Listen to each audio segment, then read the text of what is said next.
It's 5 o'clock somewhere, but right now, you rocking with Noonish.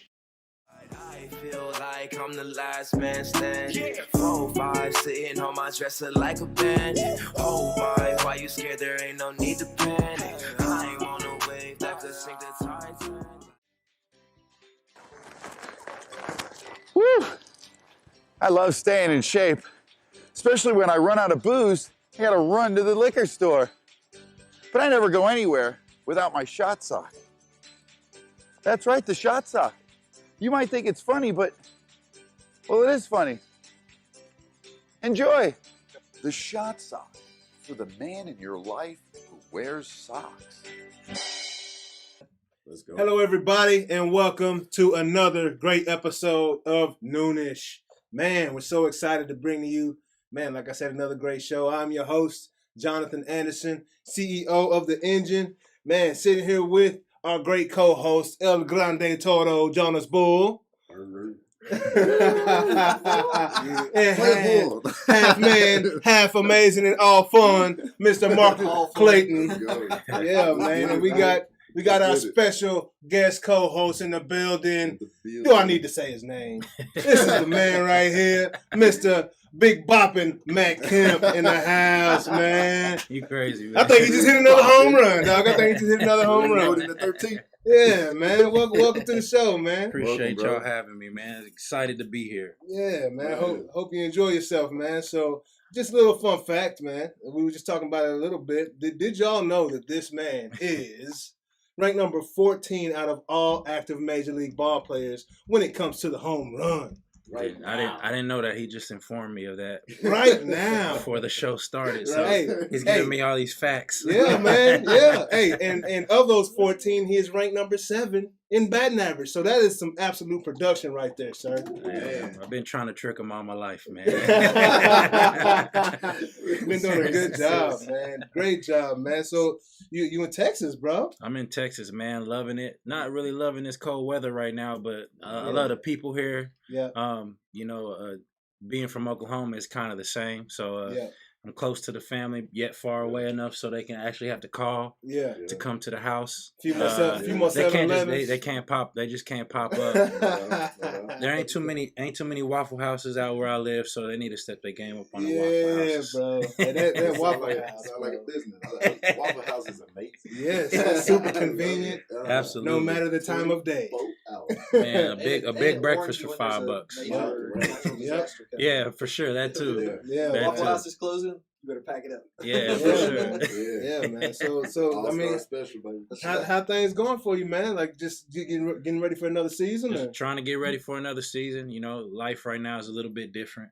Not knowing, what's going to happen and where everybody's going to be. But, everything happens for a reason, and it's good to still be in this position and still trying to play this game I love to play. Hey man, we got a pretty brand new stadium out in Arlington, bro. I'm sure quite a few people would love to see you stay here in Texas. Hey, I make a few calls, man. See what we can do, bro. I mean, the head coach there is the manager there. He's one of our old third base coaches at LA LA. So he's a good dude. Chris Woodward. He has a lot of great things going on over there, and one of the assistant hitting coaches that was in LA is actually the head hitting coach in Arlington now. So I got a lot of people over there that I know. So you never know what might happen. It'd be good to play at home. Hey, that'd be great, It'd bro. be cool to play at home. Let me tell you, we get that number up to 400 real quick down here in Texas, dog.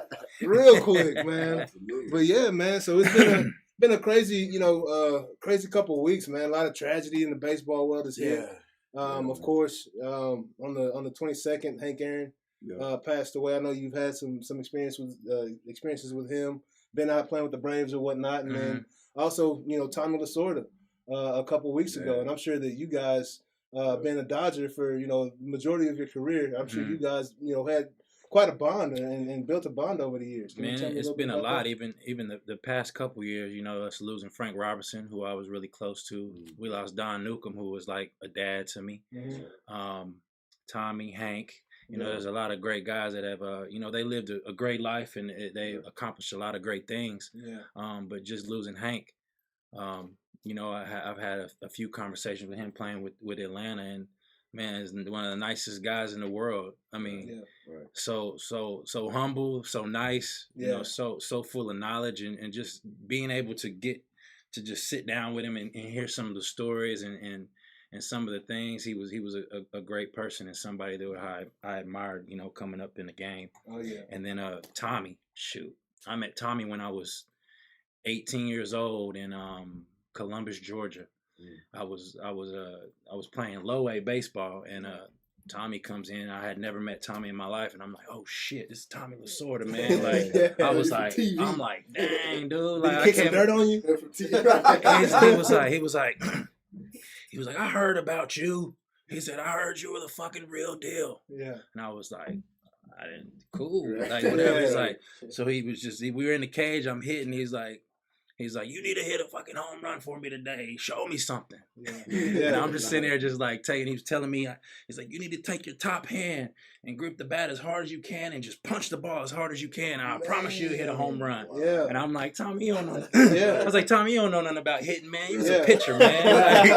Like, you know about curveballs and fastballs, but you don't know nothing about hitting. He's like, just fucking do it and watch what happens. Yeah. I fucking hit a home run that day. That's crazy. That's crazy. I hit a home run that day. Yeah. And then I got to the big leagues like a year later. Punching the baseball. I got to the big leagues a year later, and then he was like, I told you we're going to be here. Yeah. And then just over the years, our relationship grew. Yeah. And, you know, Tommy used to take us out to eat all the time. That boy could eat some Italian food. Yeah, I was about to say. I got another funny story. We were at what's that, Buca de Pepo? You ever heard of that place? Yep. And we're eating there with Tommy, and the waitress comes and gives us the check, lays the check on the table, and Tommy goes, "What's that?" I was like, "Tommy, that's the check." He's like, "I'm Tommy LaSorda. I don't pay for dinner." And I was like, so I go to the back, man. I give the lady my credit card. I was like, "Don't worry about it. I got you." And he's like, I ain't never paid for a meal in my life. And I was just like, that's when you know you're doing it big. Yeah, it's very old school, man. But he the nicest person in the world, and he was just he used to always put that pressure on us to try to win a World Series before he passed away, and it was cool for the guys to give him that before he did that. So I know he died a happy person. Yeah, for sure. Yeah, so Eric Hacker was on the show last week, and he was talking about, you know, after his first, he's a pitcher, he played in the league. I'm sure you played against him, but when he left Korea, the team, you know, they won the championship afterwards. But he said he felt like he was a part of building that. You know what I mean? And it's crazy. Like, did you feel that same thing? Was it good for you to see that experience take place last year? Absolutely, man. Those are my boys. Like, those would be my brothers for life. You know, there's a lot of new faces over there, but there's a lot of people that I know that are still over there. And even getting to experience, you know, the World Series in 2018. Unfortunately, we didn't win, but getting able to experience that, it's hard to. Did you hear some trash cans in the background? You know what I'm saying? Like, did you see anybody going like this? Like, getting dotted up on the shoulder? Listen, man,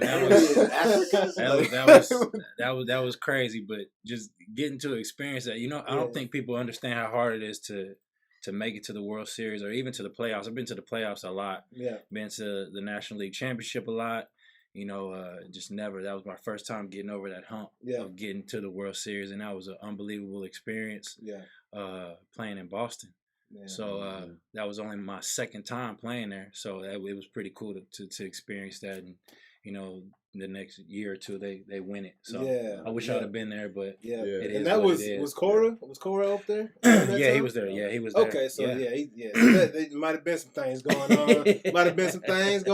Because, you know, he was with the Astros. And he got the schemes and then took him up to Boston. You know, so there we go. He's he's back now. So I'm gonna just say that the Dodgers won the championship in 2018, right? Because 2017 and 2018, huh? Yeah, all the mess going on around that, bro. But no, man, that's great stories, bro. Out in LA for a long time. Another guy that, you know, passed away that affected a lot of people. I know you went to some Lakers games, man. Did you ever get to speak with Kobe or have any types of stories? All the time. And Kobe was one of a kind, man. It was just, his conversations like were intense. Yeah, like he was always. It's like he would never let his like guard down. He was always like in competitive mode. And I mean, one we were doing this event in Palm Springs one time, and Allison, Felix, and Kobe, and then me, we got on a private plane to go to Palm Springs. And did like, y'all race? She probably would have won that one. Yeah, she would have killed me. She would have killed all of us. Both everybody in the building. She would have killed all of us, but it was just it was a great experience to be able to get there and sit there and talk to him. I talked to him so many other times before that, but just to get there to talk to him and like just listen to, you know, the words and the things he said. He wasn't the type of person like you couldn't hang around Kobe unless like you had that same mindset, like to win or do whatever it takes to. It's like I don't think he would really associate himself with people who like weren't trying to be the best of themselves, and like that's why he was so good at what he was. And I remember one time I'm sitting courtside, and he's like, "What's up, Kemp?" And we're in Phoenix. We were in spring training, and I went to the game. He goes, "You know what's going on, Kemp?" We just sitting there talking. He's like, "Watch me get these motherfuckers 50 tonight." Yeah. And he's like, "I'm about to kill these dudes. Can't none of these dudes guard me." And I was like, this boy is wild. He meant that. And he had about 20 something at half. I think he ended up with like 30 something, but his mindset was I don't know if y'all have ever were able to experience like sitting at a game and watching him play. He just made it look so easy, man. Bro, like he made it look so easy, and that's that hard work though, man. I mean, he come into the clubhouse all the time, you know, before games, and like, you know, he'd light up a room, man. It, like he made everybody want to be their best selves. Like the way his mannerisms were just like infectious, man, and everybody is like, man, it's Kobe. I got to show off for Kobe today. Yeah, Kobe's in the stands. Yeah, it wasn't it could be a famous Denzel, somebody. It could be somebody else. Like you be like, that's my Kobe's in the stands, dog. Like, we gotta get it. We gotta get it, man. But it's infectious. It's unfortunate when he passed away. I remember I was coming home from church, and a close friend of mine, Lon Rosen, who was really close to Kobe and used to be Magic's agent. I had to call him to make sure that it was true. It was true. And, dude, it was like when Kobe passed away, it was like the whole city of LA was just like in mourning. It was like a ghost town, man. Like you couldn't. There wasn't nothing you could. It's like he inspired everybody, man. Yeah, I mean, we felt the ripple all the way in Dallas, in LA. You know. I remember I was at a bar in Dallas. It was on a Sunday, wasn't it? Sunday morning when it happened, and just catching up with a friend and got the message. Couldn't believe it. Didn't want to believe it, man. Like, right. Just like, what? And then, you know, I saw more and more news outlets, you know, release the news. It's like, hold on, this crazy, man. Real. It's nuts. Yeah, man. Like when he passed, man, it was like, wow, like that's Kobe, man. It's like when my grandfather passed away. It's like, that's my grandpa, man. It's like superhero. He ain't supposed to die. Yeah. That's how I felt with him. And he what was crazy is I don't know if y'all saw that interview with Tracy McGrady when he told Tracy McGrady that he wanted to die young because he wanted to be immortal. And I was just like, that gave me chills. Words man. have so much power, man. The power of the tongue, bro. And you could tell like after basketball how much more happy he was like with life, like being with his kids. And I mean when you look at it, like me being hurt and not being able to like play in certain seasons, like you get that like that downtime to think, and you're like, man, I love baseball, but there's just so much more to baseball. There's just so much more than life than baseball. It puts life into perspective. Absolutely, man. That was, man. Let's cheers. Yeah, let's cheers real quick. Cheers to all the fallen. Welcome to the show, man. Mamba mentality all day long. Rock and roll. Yeah, man. Noonish. Ooh.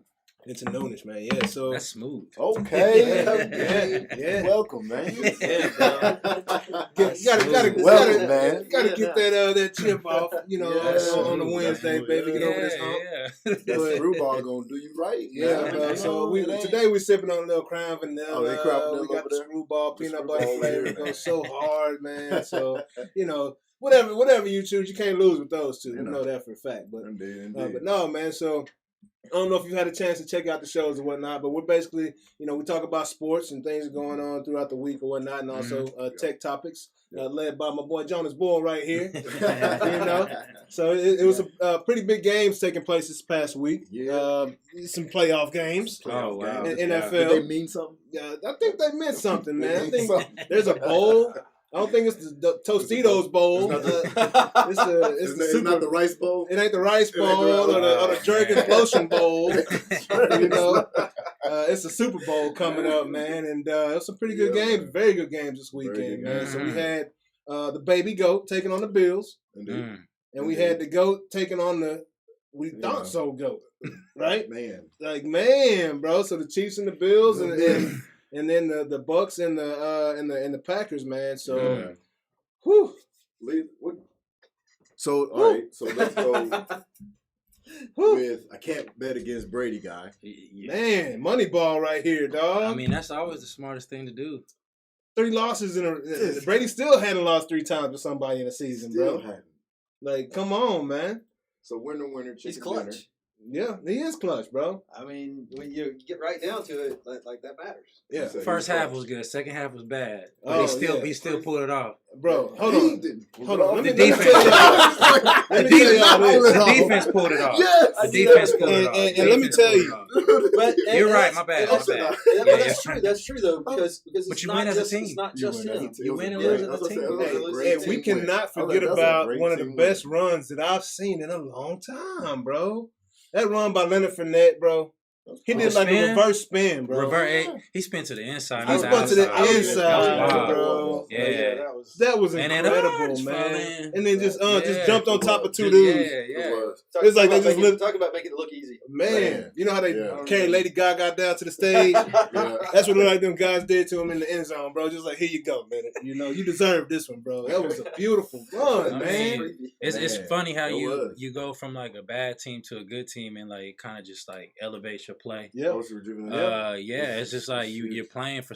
It's. I mean, I've been on really bad teams and I've been on really good teams, and it's like when you playing on good teams, it's like, man, you go to the stadium, you got something to play for today. When you go into the stadium and you're losing, man, it just feels like.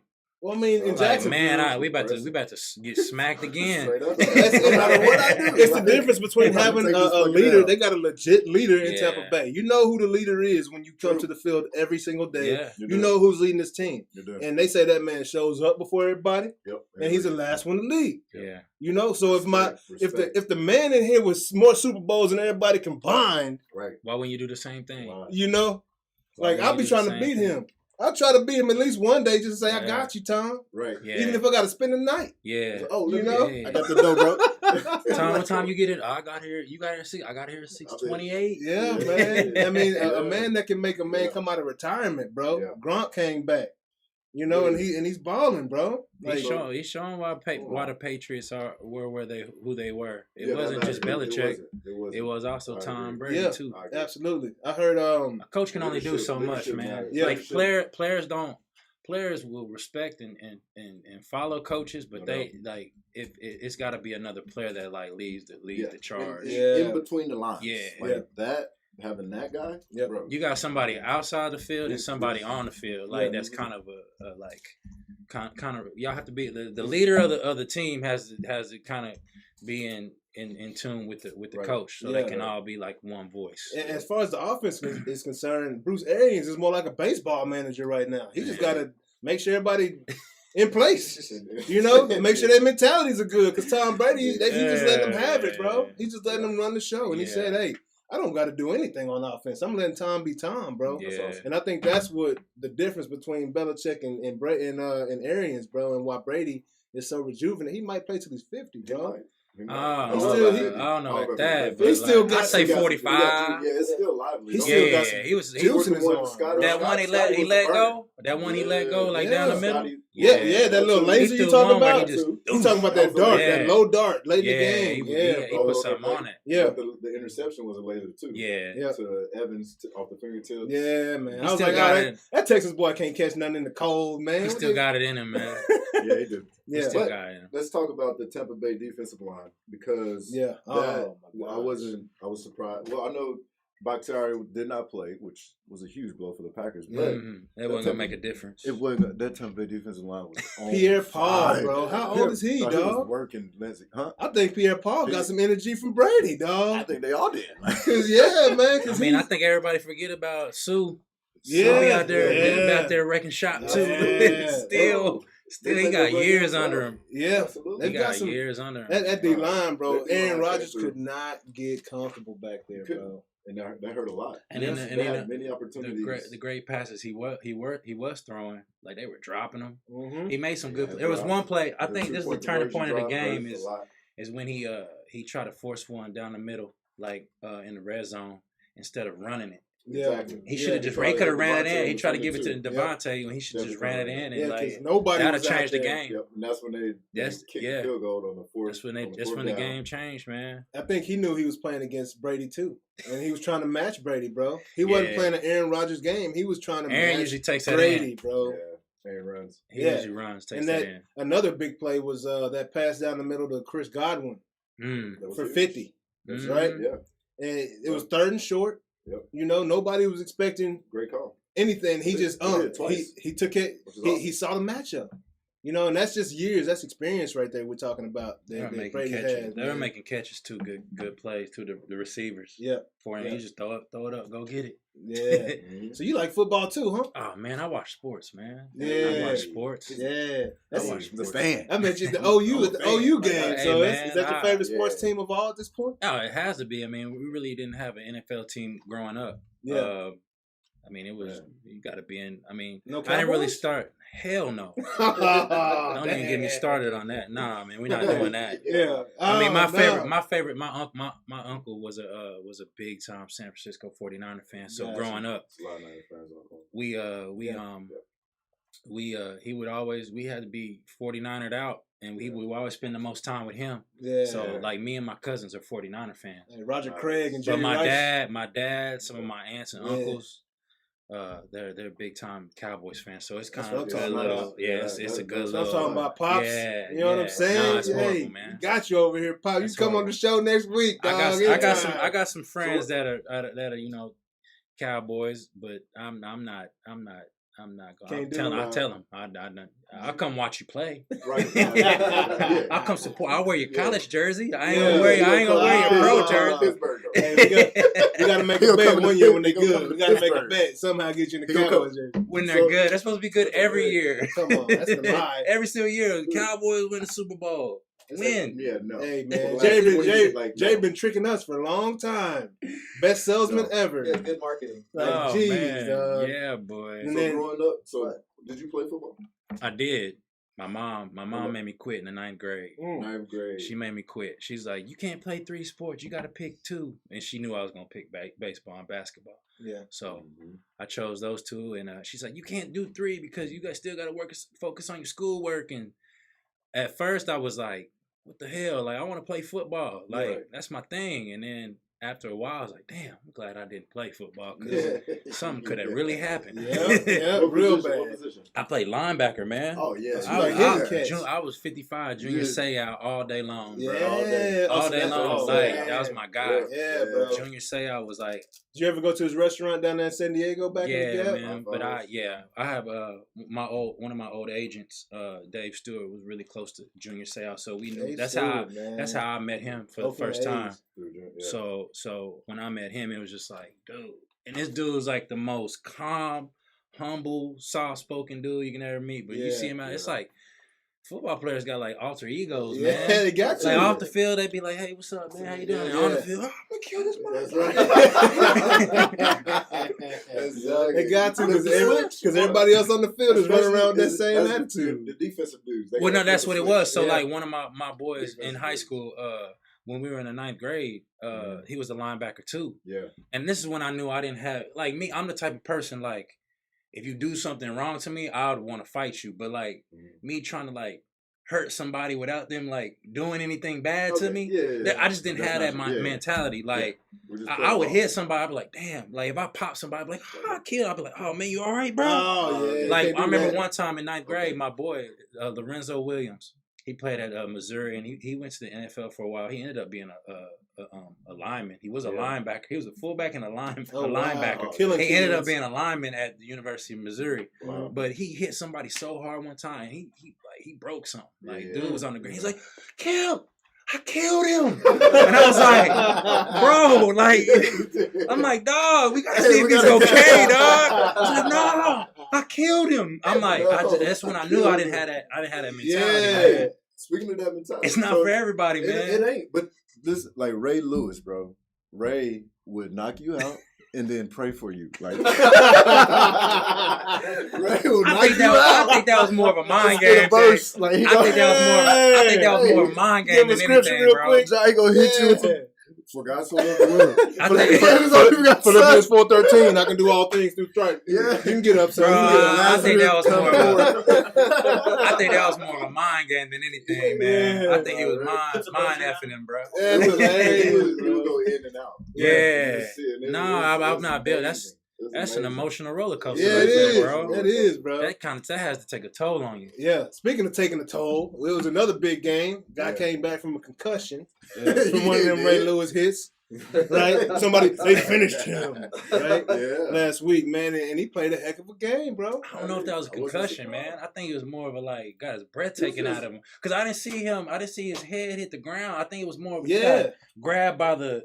He got grabbed by. I think it was more of when you get punched in your stomach, you go to the ground and you feel a little, you lose your breath. Yeah, maybe I just don't think it was a concussion. But the way he stood up, no, that's what I'm saying. Like when he stumbled, but where was the contact at? Where he hit it was the jaw. It was the jaw. Like so if you think about it, somebody coming down and I forgot these dudes' forearms are probably like this big. Massive, bro. So it's like getting punched right here in the blood. Whatever that is. So the blood got carotid artery.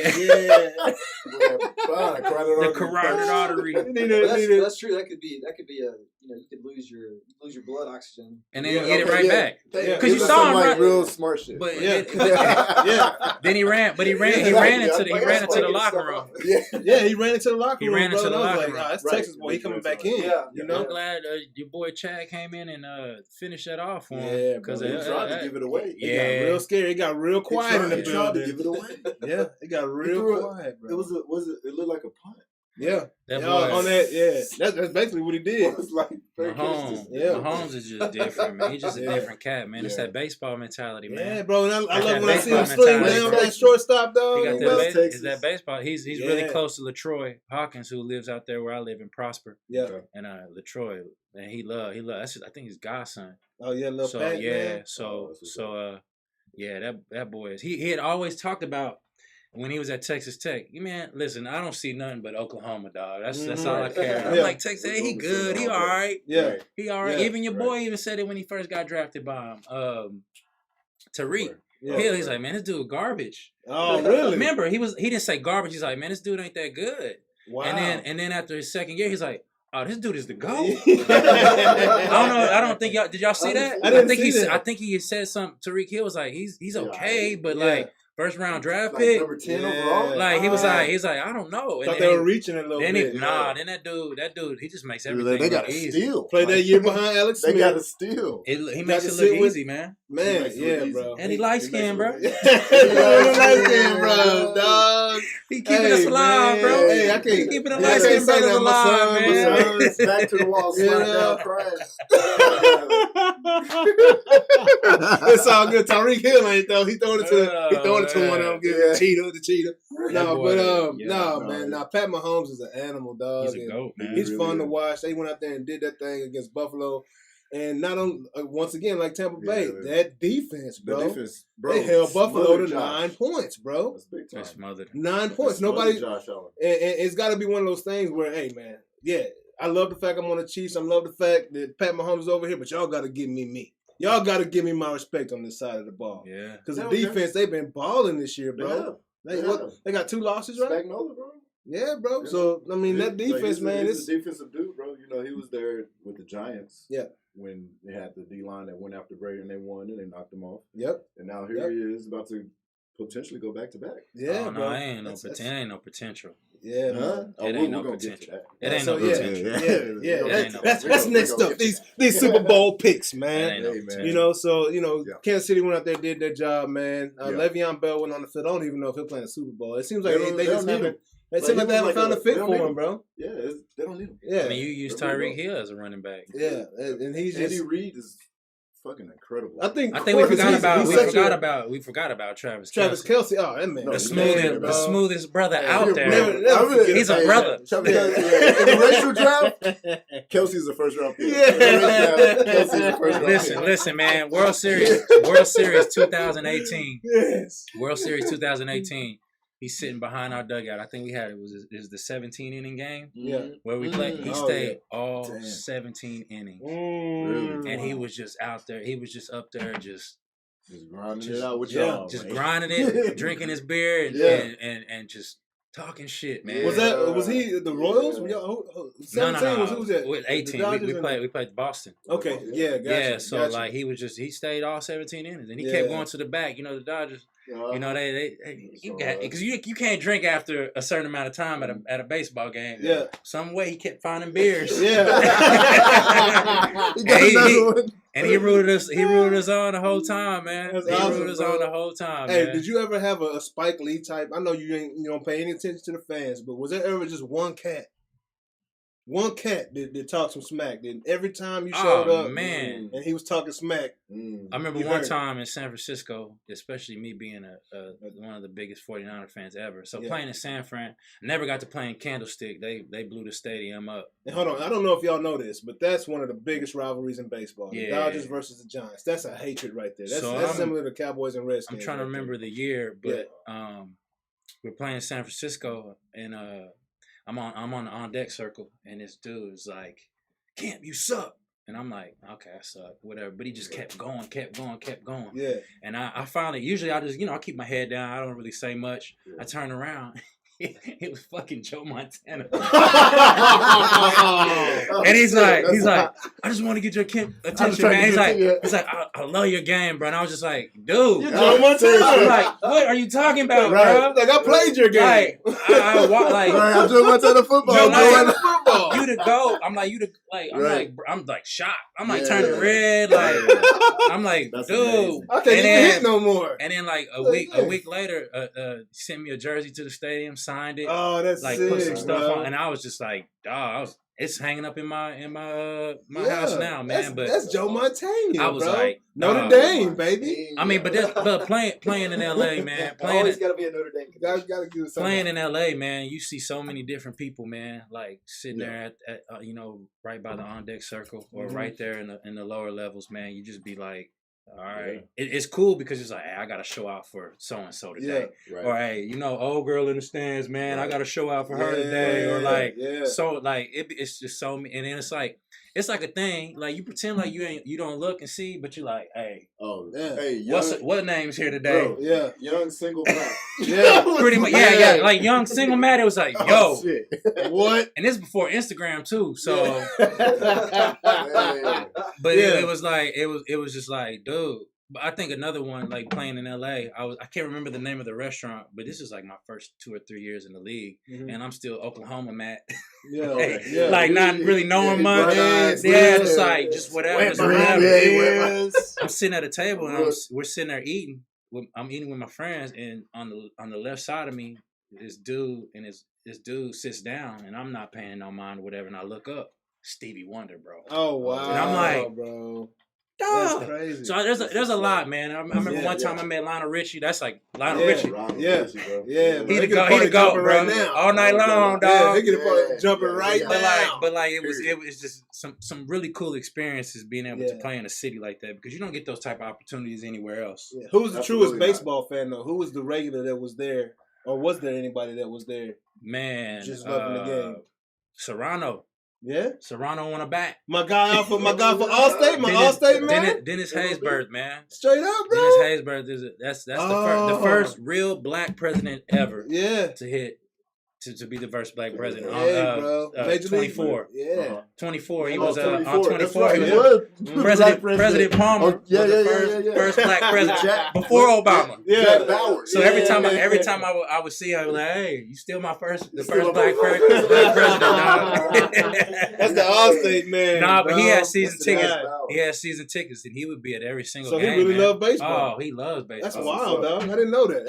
I got more respect for that guy now, man. I mean, remember Waiting to Exhale and like all the different movies he was on. He's been on a lot of different things, man. Yeah, he's done a lot. I'm sure he's been in LA for a while. There's a lot. I mean, we forgot to talk about Larry King, man. Me and Larry King were like this, man. Him and his kids are the best. Dude, he didn't miss a game. Yeah, he didn't miss one game, so man. Him and his wife. He was in LA as well. He didn't miss one game. Wow, man. He was at every single game, and every single conversation you had with him he's just the nicest dude in the world. Yeah. Like, yeah, you know. I saw you took some pictures with Larry King. I didn't know how. Well, no, he had a show when he broke off. When he broke off and started doing his own kind of like podcast show, Face, and like, well, we had so many different topics and things that we used to always talk about. That dude is one of the goats of TV, man. Yeah, absolutely. Bro. So he was the best ever. But the good thing about these guys, passing away, especially like Frank Robinson, Don Newcomb, some of these old school guys that were like my mentors.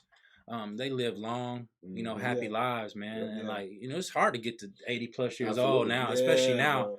But I think they were good to where they were. And of course, their influences. That's the beauty of it. I mean, I don't know if y'all know Don Newcomb, man. Don Newcomb is first the pitcher, GOAT. Bro. He's the Indians, right? He's the GOAT, man. Like he's the one that like after Jackie it was Don. Yeah. Really? Like and I mean, I could tell you so many stories of like what used to go on like in the backgrounds of like them staying in different hotels and all the different things they had to experience, like being the first couple of Black African American players to play in the league. Yeah. But I mean, this dude was the MVP and a Rookie of the Year. Oh God, really? Yeah, MVP and Rookie of the Year. Yeah. So go ahead, like tell us, one, because with young guys, trying to pursue something that they love, dealing with distractions, today is nothing, nowhere near what it was, but the level of focus that had to happen for those guys. Especially in baseball, I think it's uncomfortable for African American players to play. I mean, it's still only 6% to this day. 6%, 7%. You don't see a lot of the same people that you look like. Playing a sport that you might love to play. Like when I was growing up, like I wanted to play basketball. I loved playing baseball, but like basketball was my thing. And like my boys used to make fun of me of playing baseball after basketball season was over with. Yeah. So it made me feel a certain type of way. Because you went from baggy shorts to these tight ass pants. Yeah. But like I had my cleats. Mm-hmm. I had my cleats on. Yeah, that's pretty much what they would consider as a white boy game. Yeah. And like they be like, you white. I'm like, nah, there's some brothers out there that's they cold, bro. Like they balling. But like it kind of, I mean, baseball is expensive as hell to play. Yeah. These tournaments are expensive as hell. Equipment, everything. Yeah. But it's just not popular, especially in the hood. Like, what they don't, I try to get like kids to understand now is you can make the same exact amount of money, even more than you can in football, and the same exact money that you can in basketball, and still have the same life that you see out there. Yeah. It's because they don't recognize you when you got this on, right? And it might not, pretty much, but it might be. It's not. I don't think it's as fun to them. I don't think they want to get hit with that. I remember one of my cousins got hit with he was really good at baseball. Got hit with a ball, and he never played baseball again. Like it happens. That's all my friends ever say. It's like, man, I don't want to get hit with that ball. But like, after about that kid got smashed. You live? Oh yeah.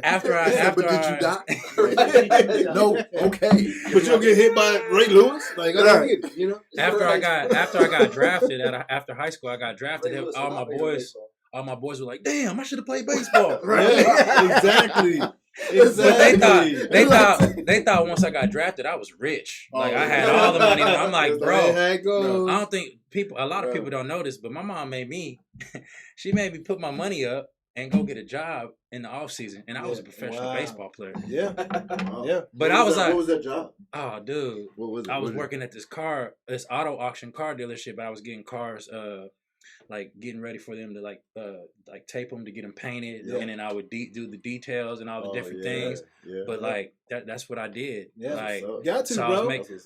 Got to, especially man, minor league money, dog, is nothing. It's bad. Did you have to work? Did you work? Bro, it's bad. Yeah, I worked. That's how I worked for TK.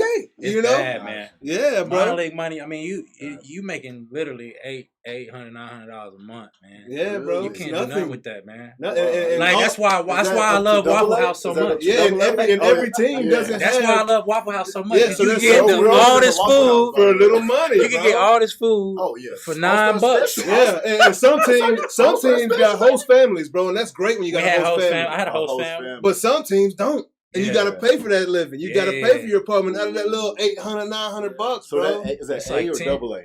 Bro, that's all minor league ball, bro. Minor league. I mean, AAA, you'll get a little bit more. Yeah, but once you hit that 40 man, once you hit that 40 man, you start getting a little bit different money. Straight. Okay. But all them others, dog, it's a grind, dog. It's a grind. It's bad, man. Yeah. Like we like 5, 10 to a house. Yeah. You turn the little office space into a bedroom. Two people sleeping in the living room. Bro. The first rounder. You got a girl, you hear it like all. Oh no, you got to go get. You had to go get your own hotel. Yeah. You had to go to like to a Motel 6. Bro. You couldn't afford bro. You couldn't afford no Holiday Inn. You got to go to a Motel 6. You couldn't afford a girl. The door into the spot had to be outdoor, like pretty much. Yeah.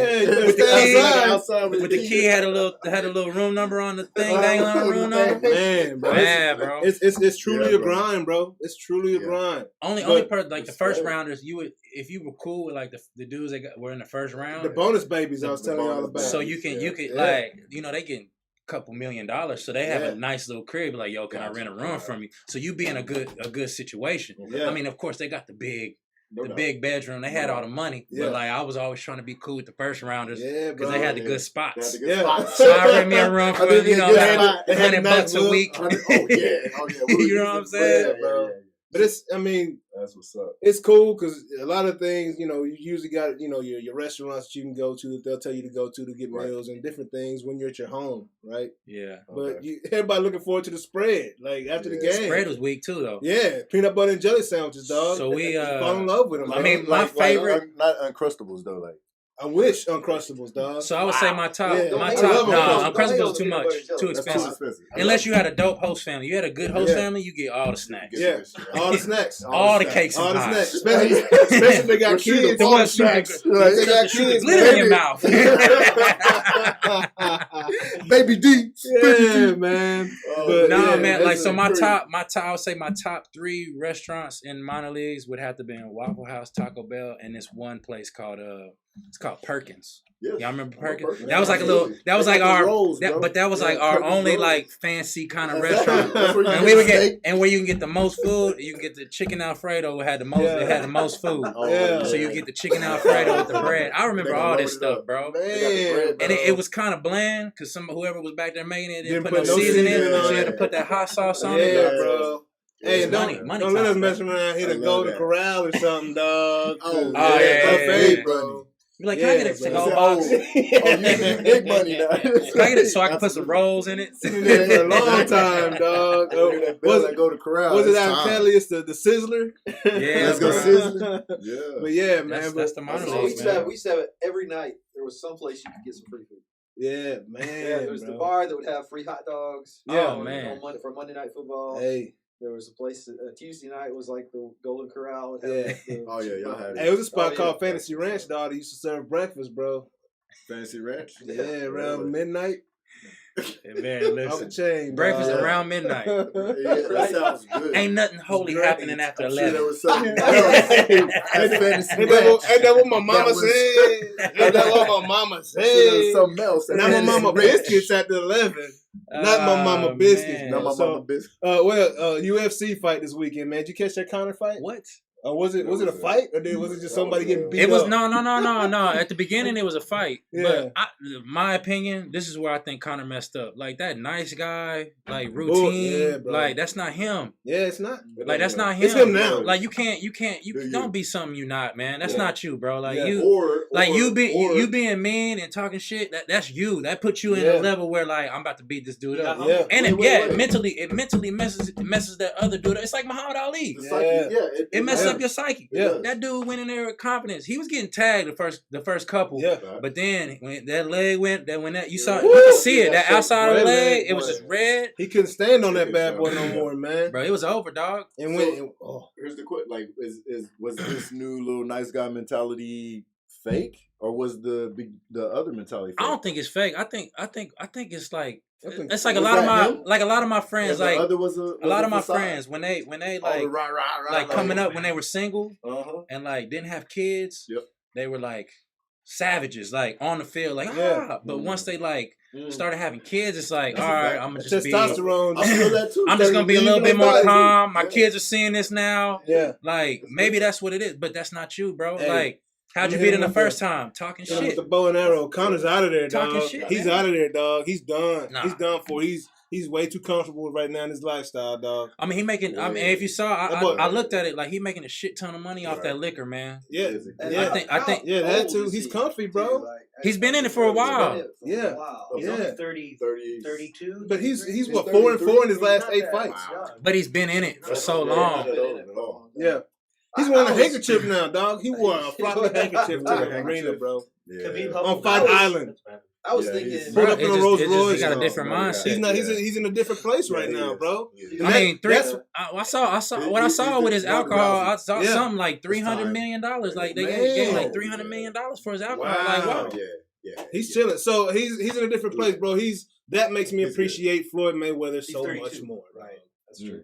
That is a true warrior. I mean, you see him out, but like even before the fights and stuff, like he's living on a yacht. Like you're not even in the mindset of one even fight. Like you're like, did y'all all see? right, I'm gonna go fight right quick. Yeah, exactly. It's a big difference 100% between stepping off a yacht and stepping into a ring and stepping off that '87 Cougar. Yeah. But it's like what's like when you're but when you're in training camp, when you're in training camp, you're in a secluded place where it's like all you think like it's like. No wife, no kids. Like I'm about to I'm in fight mode. I'm gonna stay in this little bitty ass apartment or wherever it is I'm staying. I'm gonna go train, go back, sleep, eat, train, go like he going to the yacht. Hey, hey, did y'all see what Khabib said?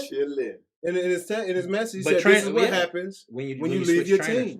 But he said he didn't leave his team though. So I don't think Khabib really knows. So he didn't leave his team? No, he has the same team. Does he? Okay. Yeah. Okay. That's what Conor said. That's what happened when you're 250 million plus. Yeah. Exactly. And comfy, bro. He's comfy now. Exactly. But like Khabib, he don't do it for the money. He literally just wants to rip somebody's head off. Right. Bro, he fought bears when he was a child. You saw him swimming through the currents and bro. But that's why in the ice cold water, dog. But he's about that life. Yeah, like that's really, why I think Conor's literally shit was a show. Like all this shit in the beginning was a show. Like he's always and been it worked. Well, but check this out: whose bankroll is bigger, Conor's or Khabib's? Entertainment sales, bro. Like even like Muhammad Ali. Muhammad Ali wasn't really like that in person. Like I think it was more of a facade, bro. Like a facade. Like all right, I'm gonna get y'all want a show. I'm gonna give y'all a show. Exactly. Like when I talk to like Mayweather, I know Mayweather. So the way Mayweather is on in the ring, he's like that out of the ring too. Like he's always trying to Mayweather from the hood though. Mayweather came up with nothing, bro. And I'm not saying Conor didn't. But he's he's been fighting his whole life, bro. But Mayweather, like literally, like of course, he shows up every time. My younger days, like he shows up. My younger days, like you go to Vegas or something. You go to Vegas and like it's cool. So we would go to Vegas. We would chill. I chill with my homeboys. We'd be having a good time, and like the in the club, the music would just cut off, and it would just go dun dun dun dun dun dun. The champ is here, and literally, he'd be pulling up. Come on, and like they wouldn't play music again until he got into the club. But like he would have a fight like coming up. Wow. But the dude don't drink. Right. He don't do anything. He don't. He's about that life. So he could go out, chill for a minute, listen to music, and he go like it'd be 3-4 o'clock in the morning. And he go run straight. home.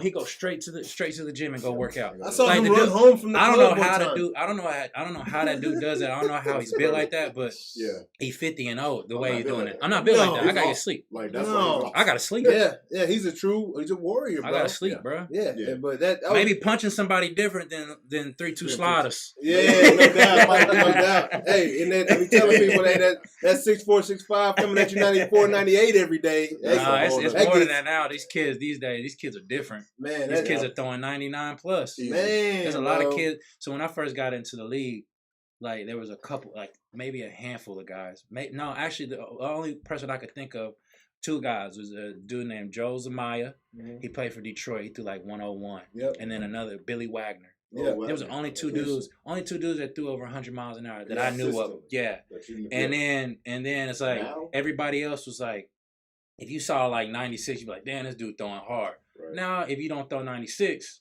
you ain't really going, you ain't making no team, bro. I've heard different things. I think it's the food, bro. Is it a true 96 or are these guns a little juiced? No, right? It ain't. That's not what it is. So you got to remember this, like. Well, they can, for it's crazy because I didn't become a better athlete till after high school because playing basketball and baseball they didn't really focus on like weight training. Yeah, like it was only football players that lifted weights and wrestlers. Yeah, but that's like why us. I played the other sports because I didn't want to do no weight training. Yeah. So for us, it was like when I got drafted, they were like, "Yo, we need you to get a little stronger." I'm like, "All right, I'll lift. Whatever." So I started lifting, and there was things I could do out of high school that I couldn't do in high school from lifting. Yeah. So now I just feel like kids, they're getting like my nephews, like. And these bands and stuff, bro. But my nephews, man, they like one is 13 years old. This kid is ripped up, doing his like chin ups and like all his bands and like all this different. Like he gonna be a beast. But it's like they start so early and like they develop these muscles that like it exposes a lot of just greatness. Yeah, man, it's crazy. He got a son. I got a son. My son came in, his son. I was like, "Dang, like, look at these motherfuckers." Yeah, but I asked him, like, you gotta ask him, like, is this what you really want to do? Yeah. Like, if this is really what you want to do, that's right. Like, I'm gonna show you, and then we gonna show you how you need to do it and how it's supposed to be done. Yeah. And the first 2 or 3 times when you're like, I don't want to do this, you don't really want it. Yeah. But he ain't never done that. Now it's like it's not you don't program them, but like you kind of like. You show them the way, and it's like they get addicted to it, and they just do it on their own. Hey, did y'all see Shaq challenge old buddy from the point guard from Denver the other day? After the game. Oh yeah, Donovan Mitchell. Yeah. Oh man, he's like, hey, Spider man. He's like, I think you got more. He's like, I love your game, I love your performance, but I don't think you got what it takes to get over the top. He goes, okay. Awesome. No, he goes, no. He goes, okay. He's like, and Shaq was like, what do you mean, okay? He's like, okay, I'm gonna show you. Yeah, bro. You saw that's what he said. Shaq was like, I like that. I like that. He said, keep playing, brother. I love your game. Shaq is good. Yeah, bro. It's the only thing I don't get about like some of these younger dudes coming up.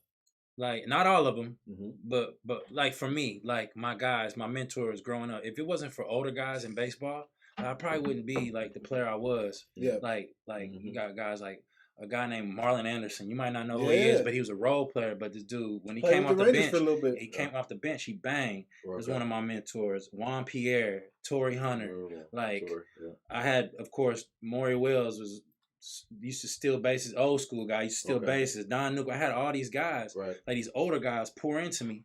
And now it's harder because like now it's like some of these younger dudes, like, they look at you like, you ain't done nothing. I'm like, bro, go check the bubblegum. Like, go check the team, bro. I'm 14. Go check the bubblegum card, bro. Like, but it's like, I had to learn, like, from these guys. It's like, now it's like, even in basketball, like, they might talk a little shit about Shaq and, like, Charles Barkley, but these dudes were, like, they Hall of Fame. Like, I think they forget, like, how dope these dudes were. Like, Shaq is the most dominant player to ever play the game. Ever. Like, I would be like, Shaq, what do I need to do? Yeah. Like, I remember Shaq bringing the ball up the court, bro.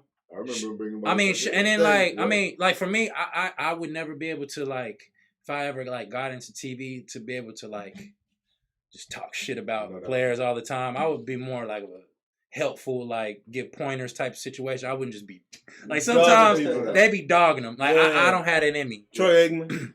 Yeah, but like so that's maybe where they get messed up. But like I'd be like, hey man, show me the way. Yeah, like give me the keys. Yeah, bro.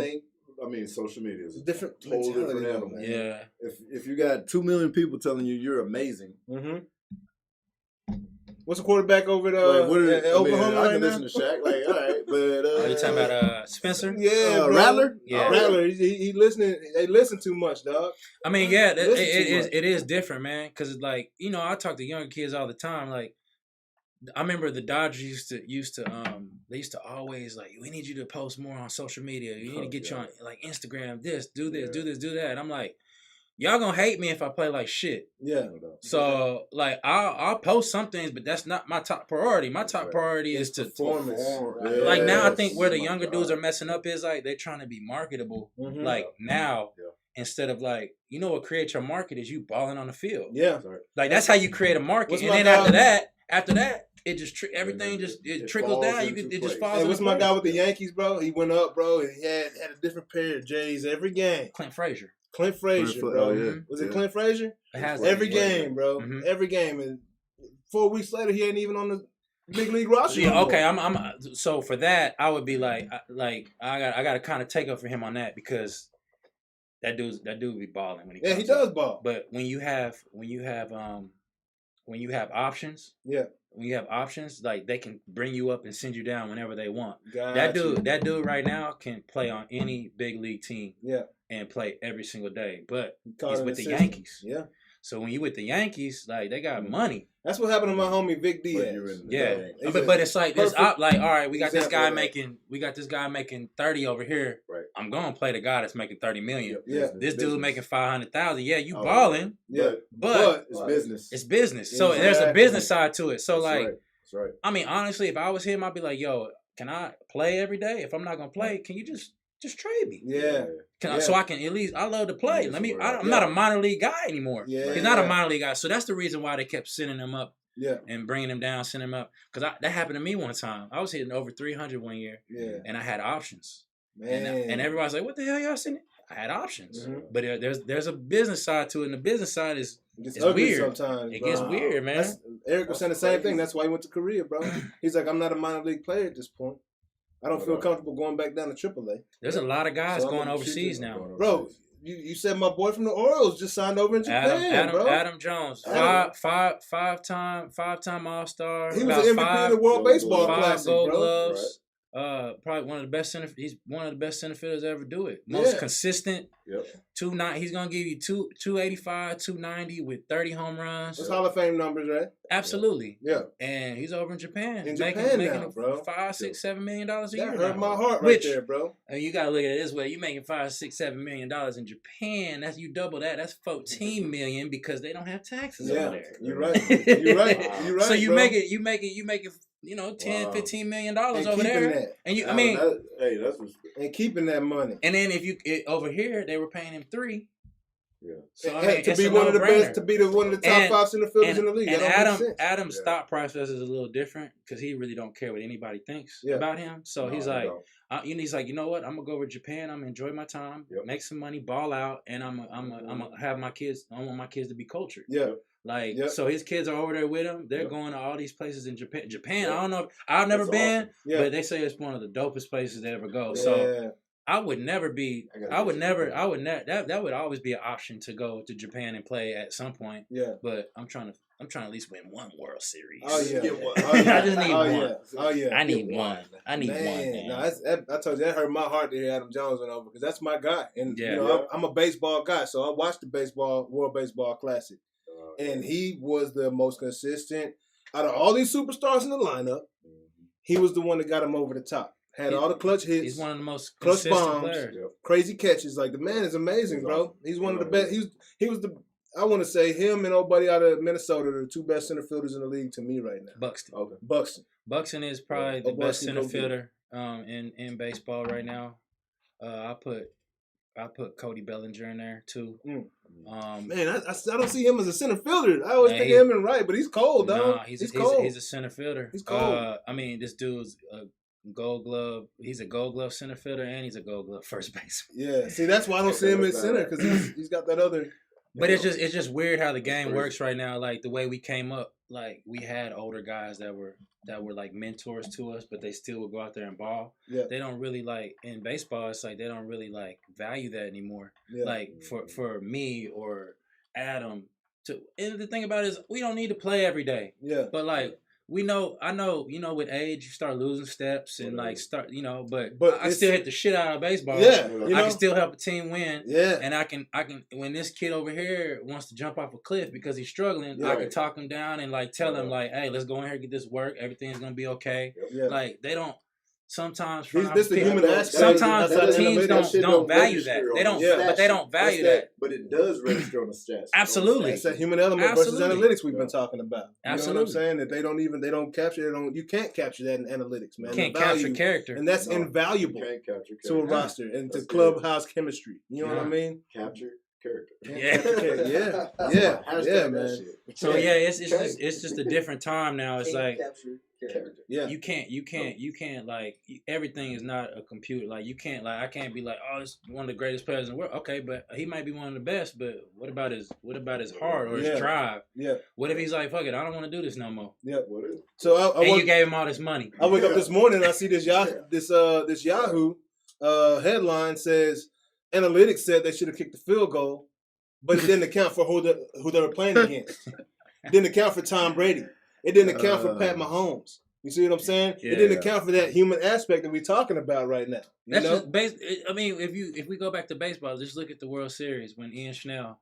Schnell. Is it Ian? Was hot. No pitcher? Yeah, Schnell. Yeah. Blake Schnell. Sorry. Is it Blake Schnell? Blake. Yeah. It's two Schnells. Schnell. Schnell. Blake. No. It's Ian Schnell, the pitcher. You talking about Toronto? No. Which for Tampa. It's Blake. Blake Schnell. Okay. It's Blake Schnell. I'm tripping right now. We're good. It's Blake Schnell. We're good. No, that ain't it. Anyway, Schnell pitching 6 innings, complete shut down the Dodgers, and he think he had 70 pitches. 70. It's Blake. Yeah, Blake. I know I wasn't tripping. Okay, got yeah. I know you're talking about. I know you're talking about. Old school guy, Ian Schnell used to play for the Pirates, I think. Yeah. That's somebody I knew, but Blake, I got him mixed up. Blake Schnell, 7 innings. I think he had like 70, 80 pitches. Skinny guy, right? Yeah, they pulled him out. Oh, he's one of the best left-handed pitchers in the league. Yeah. And they pulled him out the game, and then they end up losing that game, losing in the World Series. And that's not. There's an eye element in baseball. Like he was pissed. He was pissed when they took him out the game. That's like for me. Like if I go 5 for 5 one game, and I'm not, and the next day I don't play, like because the computer says I can't hit this person, like that's not. You're not using common sense, really. And baseball is a sport where you can't do that. I believe there are some aspects in analytics that you should use and you can use. There's a lot of information I used to get when I was with the Dodgers. They give you all the information that you need. Like it's crazy, and I would use a lot of it, like certain 3-2 counts. Like I was, but I was like, they would tell me like you're in 3-2 counts, like you're not doing good, like you're 1 for whatever, and they'd be like, you need to do better at this. And like in the back of your mind, when you get 3-2, you think about what you looked at that stat. I'm like, I gotta lock it in. I gotta win this. There's aspects to analytics that help you win games, but then there's also like common sense. Okay, this dude went 5 for 5. That's my hot hand. He had 5 RBIs. Heat check. I remember this is fun. This is funny, but Dave Roberts, my manager with the Dodgers, we're playing in San Diego, and I was like 3 for 3, and I had like 4 ribbies, and it was only the 5th inning. Yep. And he's like, hey. And mind you, Doc, that's my guy. Like I love Doc. Right. He's like, hey, Kemp, I'm gonna take you out the game. There's a hard sinker ball righty coming. I'm putting Jock in the game. I'm like, Doc, I'm 3 for 3 with 4 ribbies. Yeah, like what are you doing? And we were only up by like 2 runs, and it was only the 5th inning. That ain't enough. It was only the 5th inning. That ain't enough. He was like, but it was more of a like it was the thing about it. That's what got us to the World Series. So it works. But in my mind, old school mentality, I'm like, no, bro, like you pissed me. I'm no, 3 for bro. 3, dog. Right now. So all my boys are like, hey, great 5 innings, man, great 5 innings. I was like, so I'm sitting there with 3 for 3 with 4 ribbies. I'm like, y'all go ahead and win this game for me, man. Bro. I did my job. That's the most frustrating feeling in the world. It's frustrating, bro. but like when it'd be different. So it'd be different, like with a team like the Dodgers, that they follow analytics, but they follow analytics, but they win. Yeah. Then a team that follows analytics and they're losing. Yeah. Like if you're losing and you follow that, you need to switch it up. Texas Rangers. That's why we got rid of our GM. You're following the wrong analytics. You John need to switch it up. Had to step back. This might be a good time to point out, just because one's really following along here. We got some people on our comments. Here that I've been chatting with. Matt Kemp, appreciate you, man, and Erica Rayhard. That's a similar last name. I don't know if there's any relation there. I don't know. Maybe. He points out that analytics have to be applied timely with the human element. Otherwise, you just collapse. It's pointless. Yeah. He's totally on point. Yeah, absolutely. Appreciate you guys watching and commenting. There's a lot to it, man. I mean, like, math works, but I don't know if it works it's not all the time. All the time, You can't type in we got runners on second and third, so and so's up. Let me type this in. Yeah.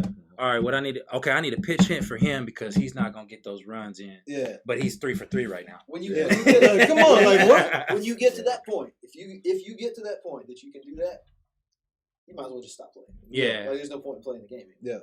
Yeah. Because what's the point of, doing something that's 100% predictable? I think it's gonna get better. I think it's gonna get better though. I think a lot of teams are gonna see that you literally have to have your team has to, like, if you want to follow analytics, your team has to be built around analytics. Yeah. Like you can't just be like, you can't have a team and then be like, all right, we're gonna do analytics now. Yeah. Like you have to literally go like top to bottom, right? Like Dodgers or some of these different teams. Like Tampa does it. They go get guys who literally like fit their analytics, and then it works. It works, yeah. Like, because I'm gonna let you know, like, Tampa don't ever have on paper have the best teams, but they always win. They always win because they go get the right guys to follow what it is, and they always got good pitching. Yeah, pitching wins games. Yeah, they got some power throwers every year. Everybody throws 100. Absolutely, dog. That human element versus analytics, man. Like I said, you can't bet against Brady. You know what I'm saying? Like we did last week. I learned my lesson. You bet against him? I didn't bet against him, but I did. I was again. Man, I didn't last week, man. Yeah, all right? When we get to this pick, he's peaking right now, though. Oh yeah, let's get to the Super Bowl picks, man. We didn't even get to it. So, man, oddly enough, we've been talking smack to Jonas all year. Yeah. And he's leading right now, and he's 7-5 with the money ball with the analytics. He's got the 7-5, bro. I'm picking him because of the bullhorns. He's winning right now. If they have horns, maybe I need to start following his analytics stuff. More. No, so Jonas is 7-5. Me and Mark are 6-6. So hey, we could all end up 7-6. At the end of the day with this last game of the tie. Well, I'm gonna be 1-0 after if I pick mine. I'll be 1-0. Yeah. So we got the Chiefs and we got the Chiefs and the Bucks coming up. I forget who Tampa Bay or who. We know who you pick. Brady's playing with. Yeah, hey, I got to stick with my pick. I got to stick with mine. But so who you got in the Super Bowl coming up? This would be the first time I ever go against Tom Brady. Yeah.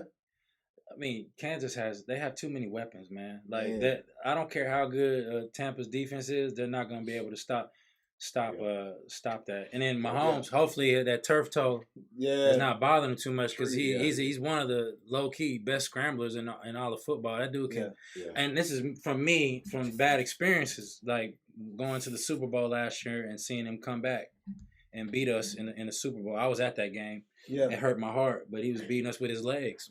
Yeah. And he can do that, but I don't know if his legs will be fresh. But he can do that because you got to account for all the weapons on the field. That's what I'm saying. So I got Kansas City Chiefs, man. It's like 12 on 11. Even without the left tackle. I mean, you got Tariq hitting. Can't nobody stay in front of him. Yeah.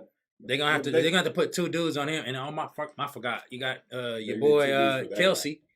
Yeah. But then you got old boy who had a chip on his shoulder after muffing that punt, who came in and just what's the boy's name? Harvey. Yeah. He came in and he's like, all right. I think Sammy Watkins is somewhere on that roster. Watkins is gonna probably show up at some point. I think Le'Veon Bell is somewhere on that roster. I don't think I don't think he'll be a factor, but he could be. 5 touches. He could be. He's gonna play in the Super Bowl though. He's gonna play in the Super Bowl. Yeah. So he ain't gonna miss that. I got Kansas City. You got Kansas City. Okay. Jonas, man, we got to go with we got to save you for last, dog. Since you lead. Yeah, I know. I want to hear, man. I'm anxious to know. I hope you don't pick my team. I mean, I said early on that we were shaping up to have a pretty awesome Super Bowl. Yeah, like it's going to be a competition. Yeah, it ain't gonna be no walking apart from no way. Yeah, and I think that's I think we've proven that. Yeah, yeah.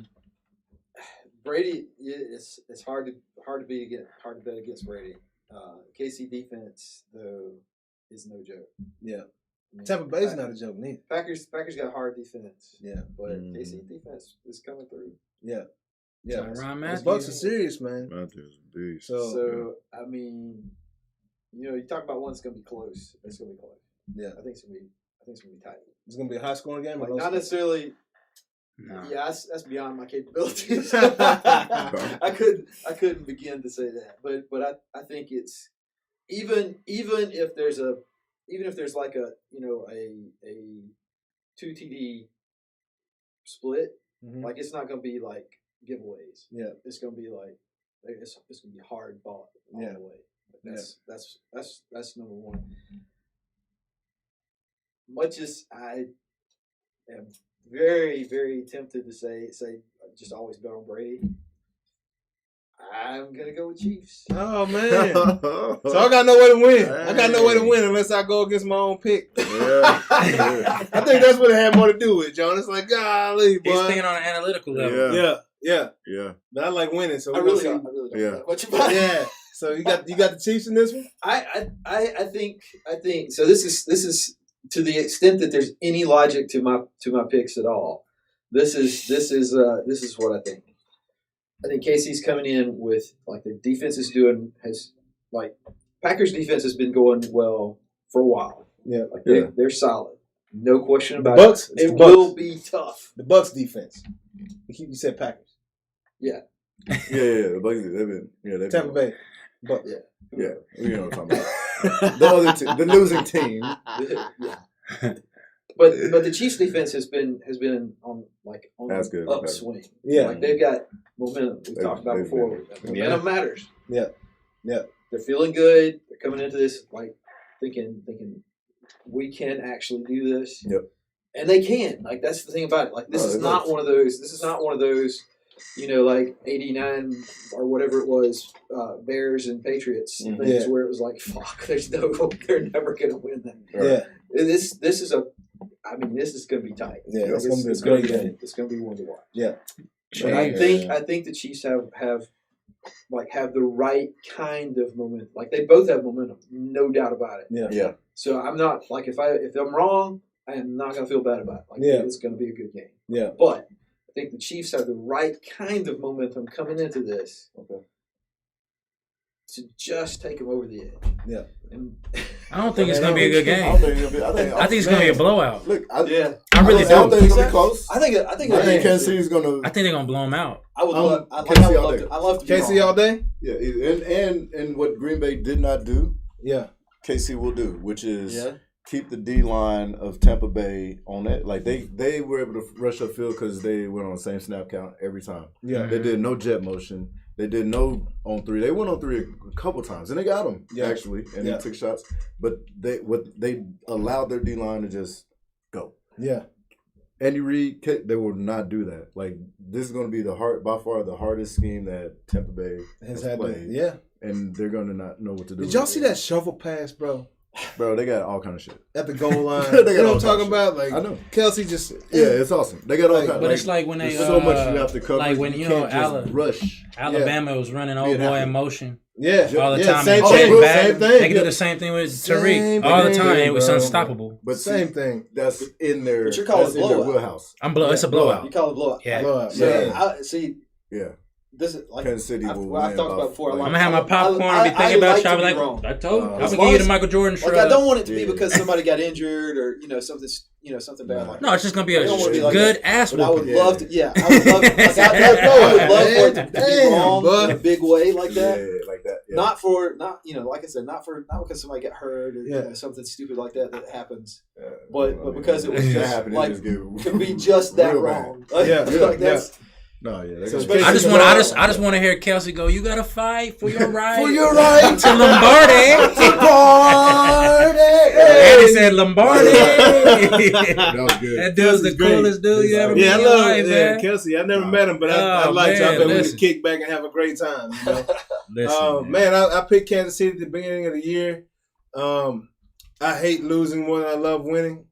So I got to go against my own dang pick right now, dog. And y'all know I'm going for KC.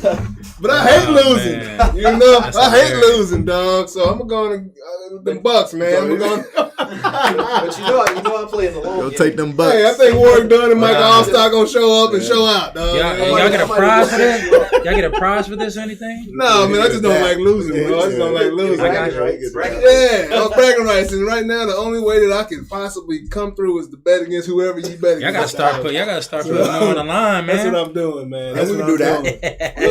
Next season, y'all got to start putting more on the line. Somebody watch somebody's car. Whoever misses the pick buys the booze. Yeah, bottle of whiskey pig on the whoever, somebody has to buy the Waffle House. Yeah. Right after the show. I do that anyway. Man, yeah, bro.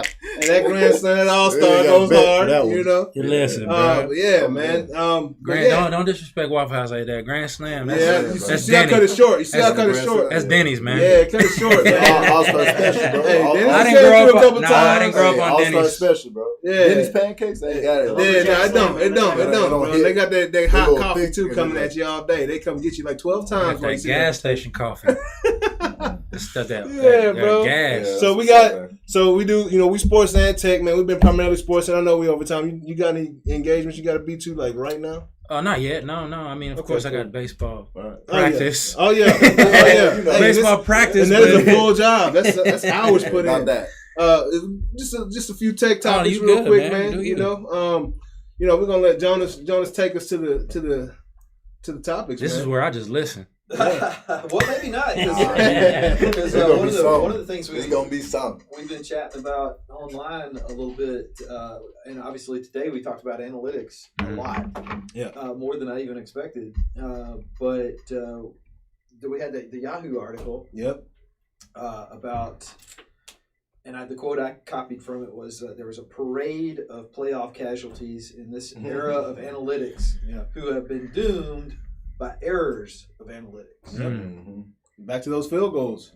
Back to the field goals, right. Yes. Yeah. I said I was going to let you cover that part. Yeah. But the concept being, and I think we beat this to death just about, that like there's a lot of things you can track. Mm-hmm. But there's a lot of things you can't track. Yeah. Right. Momentum, personality, emotion of the game. Yeah. Heart. That clubhouse character. Yeah, right. Yeah, it's all important. Yeah. And there's also like you can also be tracking the wrong analytics. Mm-hmm. Like you can be tracking some shit that looks good on paper, but it don't matter when you get into the real world. Yeah. Like it may just be the wrong thing to be focused on. Yeah. But especially when it comes down to that ninth inning. When it comes down to the ninth inning, you gotta have somebody with some marbles. Boy, Pedro Serrano. Pedro. Yeah.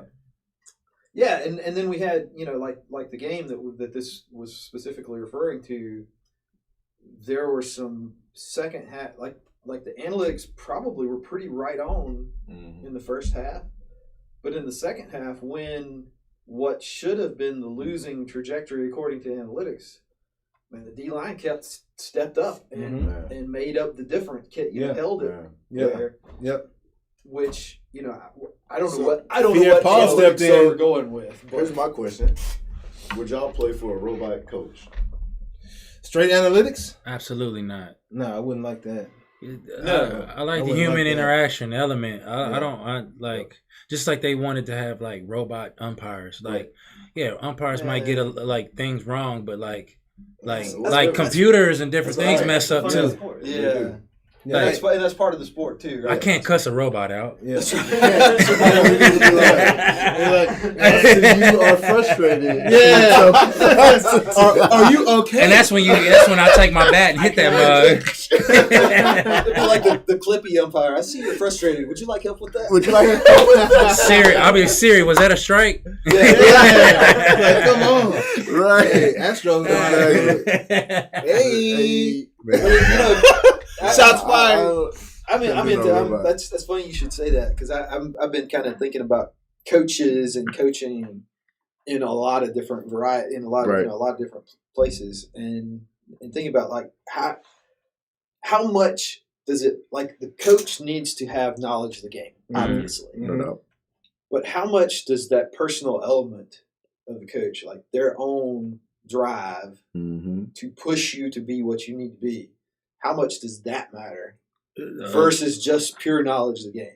Like, you need to know the game. I'd rather somebody be more personable than the more knowledge. And see, because you can get the knowledge from all the other different coaches that are gonna. There's more than one coach. Yeah. But like, if somebody like for me, like if you you got to be able to run through a wall, right, for the guy that's leading you. Like, I'll be like, all right, I'm gonna run through the wall for that guy. And I'll be like, I ain't messing with that dude. Exactly. There's no point in even me showing up. Because if I feel the same way, then there's 22 other guys or 23 other guys that probably feel the same way too, and it just messes up the whole. So your hard sell is what you're saying. You're a hard sell. Somebody got to make you they got to convince you. No, like so for me, like when I was younger, we had one of these coaches, and I'm not gonna say no names, but this dude would not say anything to me, like ever. He wouldn't say hi, how's your family doing, how's terrible. This, how's that.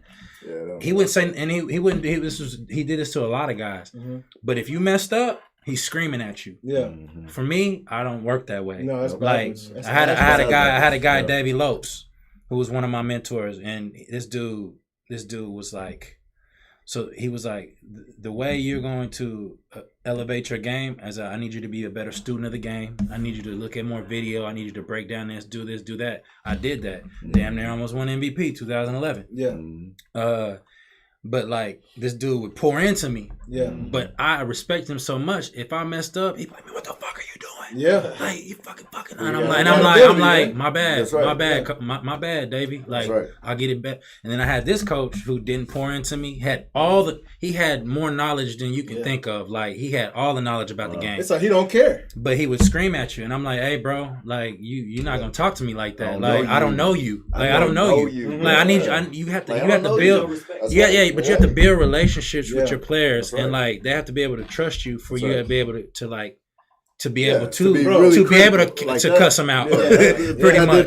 Like to cuss them out. Like especially now, kids now are a lot more sensitive than they are. Yeah, for sure. Than they were before. Like because they were cussing us out at 11, 12. Like my baseball coach, what? Y'all playing like some punks. Yeah, like get on the line. Like, and you'd be like, you know he cares. But you'd be like, all right, man, we tripped. Hey, coach mad at us, dog. You didn't know. You know what's coming. Now it's like kids are like, he's screaming at me. Yeah. Like, why is he screaming? Like, bruh, this is not the real world.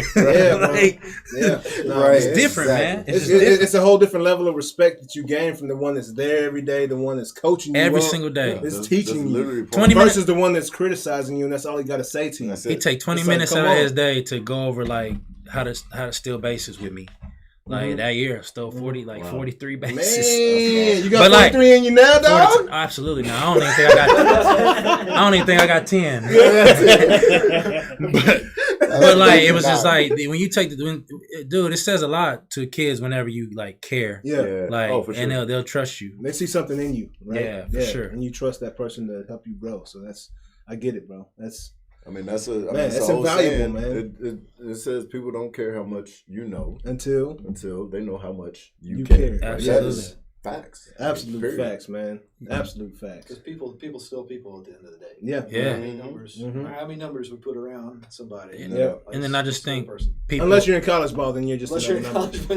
Well, I think people forget how hard sports is. Yeah, like even like fans sometimes. He missed that fastball right down the middle. Like, Dude, that shit was 100 miles an hour. Hey, you come in, bitch. All right, let me come on, let me turn this machine up as high as I can. I'm gonna see if you can even touch this. Yeah, he missed the fastball down the middle. What's he swinging at? Why is he swinging at that like that? Right. I didn't see it. Yeah, right. I'm clueless like you. Right, man. I don't know. Remember they had the pros versus Joes. Yeah. I love that show, bro. That was a great show. That was a good show. I think they need to have that. They need to bring it back. They need to have that for sports. Yep. They need to have that for like politics. Okay. They need to have that for like running a small business. Yeah. That would be smart. Because you don't fucking know. You don't know. You don't know how hard that shit is if you're not doing it. That's like even when I'm watching football or something. Like I when I was younger, I used to be like, man, that dude sucks, or this dude is that, or blah blah. He should have caught that, or this or that. And now I'm like, man, you don't know what that man going through, man. Bro. Like, my mindset's changed. Like, that dude might have a broke finger or like a broke foot. Yep. Like we didn't know. We didn't know your boy was playing with a broke foot last week. Cole. Kobe busy playing with a broke foot. He got this guy 280 running the 4.5 at you now. We didn't know that. Dog. It's like, what? The speed of the game. I played through a lot of shit that people don't know about. Exactly. We all like that's. Hey, did your feet hurt by like game 40? From just putting your cleats on, you like my feet hurt right now. What are you talking about, dog? This would be year 16. My feet hurt now. Yeah, bro. You wear molders or you wear the metal spikes? You got to switch it out, man. Hey, when you wear molders, it's like a vacation on your feet. I spilled some Air Max today. Or you get that off day. You take off. Yeah, man. Yeah. You got any more? Anything hitting hard, Jonas, on the tech? I don't know. Let's shoot for a nice hour and a half show today. Yeah. Noonish. An hour and a half ish. Yeah. Right on. Let's throw one more thing out there. This is and shout out to another podcast, the Epsilon Theory podcast. Yep. Where they're saying that I've talked about to you guys. I know. I've talked about the books by Frank Herbert, Dune, and how those books are they come off like it's this science fiction thing, and of course they're space monsters and all that kind of crap.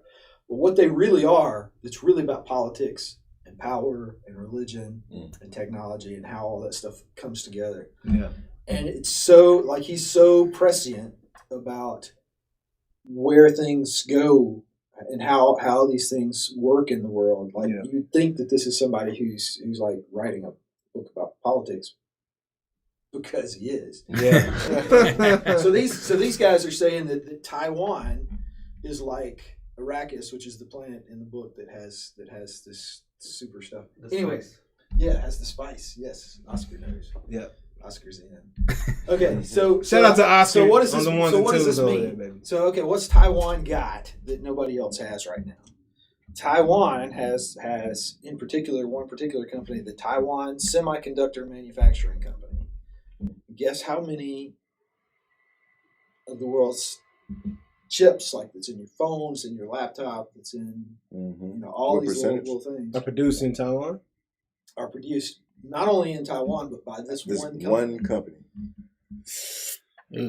Since you say it like that, 37%. Yeah, it's a lot. Yeah, I was gonna go like 45. It's probably more than that. Man. It's probably more than that. By one company. World, it's probably, that's crazy, dog. Wow. And this is by one company. By one company. By the one company. Holla at your boy. AMD, everything comes from TSMC. Wow. Intel last year said that they were going to move everything over there. Now they got a new CEO because their earnings were crap, and so they've swapped out. They got a new CEO. He's saying, we're probably not going to put everything over there, but they're still like on the down low. They're saying it's still going to be a lot. Yep. And the fact of the matter is, they put in an order that's still live. Like they've put money in. Yep. For an amount of chips or wafer is what they call it. So it's not actually all the way fully fabricated. Gotcha. But it's originating there. That's basically practically as much as AMD had. Apple is talking about doing their chips there. Jeez. That's why when you talk about Samsung. that's why when you talk about something, it pops up in your phone. They all come from the same place. I'm like, man, I had a good whiskey today. Some of that blah blah blah, and it's gonna be. Give it like 7 hours. So it's coming on IG, Facebook, any whatever. Like, man, I was just talking about this. I don't think any of you guys are old enough to remember the 70s. No, not me. No, I'm not either. Because you were kicking it way too hard. In the 70s, we had this deal where all of the oil, basically, all of the oil was coming from what's the Middle East and Saudi Arabia and a few others. And we had OPEC. And guess what? They said, hey, we control the oil, so we're setting the prices. Period. End of discussion. So they jacked the prices up as high as they want to go. Next thing you know, we got lines around blocks. This is in the 70s. And this is like the 90s or 2000. Yeah, whatever it was. Yeah, like this was way back there. That's the reason why we had started having compact small cars because they were playing games with the prices of fuel. Right? Okay, we got places that have essentially. Not a monopoly in the sense of they're the only business, but a monopoly in the sense of like they're the only source. Like there's no place else. Crazy. Like in what is it, Chile that has all the lithium. That's crazy. Yeah, and so now we got Taiwan, who may be the only place that's manufacturing these chips. Wow. So if you can control it, if you can shut it down, you control it. Yeah, that's right. And if it's what the world runs on. You can. Who's in control? We need to get to Wakanda, bro. Get that uranium. Get that uranium. Get that uranium. Hey, that reminds me of Here's the interesting thing. Samsung, Samsung is $10 billion fab plant in Texas. That's a lot of money. So we're right down to probably Austin. Austin, yeah, of course. Everybody's going to Austin, bro. Because it's like all the people that like all those businesses that are in LA. They still want that city feel. So they're going to Austin. It's like Tesla's going to Austin, I think too. Yeah. Everybody's going to Austin. Hey, they need to come out. They need to come out here, man. Bring some of that money out here, dog. Come with it, man. I mean, they just can't build no more multifamily spots right now. That's the only problem with that. We just gotta go up. Prosper got plenty of land for some plants. Yeah, bro. Hey, can somebody answer me this? Who is YKK? Because the zipper crew, they make like all the zippers, dog. About some YKK stuff. That's a fact. YKK makes. I think I may have to fact. They're probably like 80, but I believe they're over 3/4 of all zippers. Yeah, bro. See that? I don't know what you just talked about. Made me think about YKK, man. Why did I think about that? Yeah, bro. YKK. I'm saying. Come up with some shit. Zippers. We're all gonna have to go to Buttonfly jeans. Hey, or Buttonfly, just wear them joggers. I'm good with it. I'm good with it. But yeah, man. Hey, Matt, you having a good time today, bro? Oh man, I had fun, man. Good, bro. Man, appreciate you. First podcast, man. Yeah, first podcast. That's what I'm talking about. Never did this, man. Yeah, man. Just now I gotta make my own podcast. Yeah. Right. Come on, talk mess to everybody. Hey, make sure you invite us on. That's all I'm saying. I would for sure. Nah, this is great, man. Great time. Appreciate you coming on, man. Appreciate something for the here, people, man. Let them see another side of you. So that's the whole point of this show, and yes, let them hear some experiences that you've had in your life. So definitely appreciate you again coming on, Jonas, Mark. Y'all good? We awesome. Good? Well, we love it. Good. Man, right on. Chiefs by 20. Chiefs by 20, and I'm just dangerous, so I go against Jonas right here. Try to give me a dub myself right here, baby. But Pat Mahomes, I'm with you, baby, at the same time. But hey, we'll see you next week, next Wednesday, man, sometime around noonish. Peace. Peace.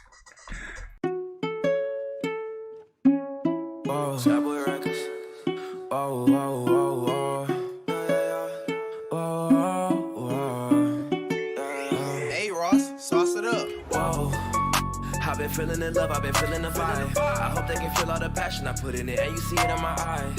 Yeah, I'm coming up, you see the rise. So come out and play, I don't see the need to hide. I feel like I'm the last man standing. 4-5 sitting on my dresser like a band.